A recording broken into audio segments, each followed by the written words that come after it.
Welcome to Pindar Poetry. We hope you learned something new. You start by installing the engine and Python bindings so code can call OCR.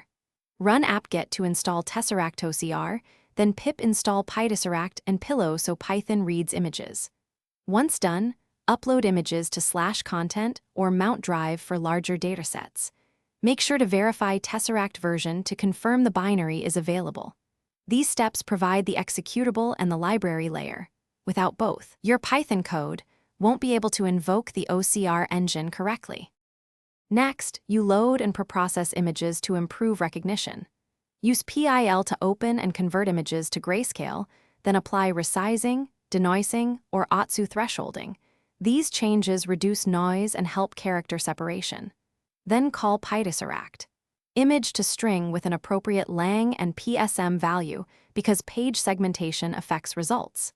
Make sure to set Tesseract CMD if the binary isn't in path. These middle steps tune accuracy and handle diverse inputs before you parse the extracted text. Finally, save results and validate output quality. You can write raw text files or parse fields into CSV/JSON for downstream use. Make sure encoding is UTF-8.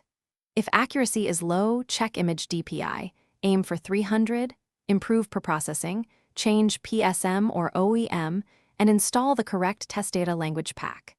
If Tesseract binary isn't found, confirm apt install succeeded and restart the runtime. One quick tip: test on a known good sample to isolate whether the problem is image quality or configuration.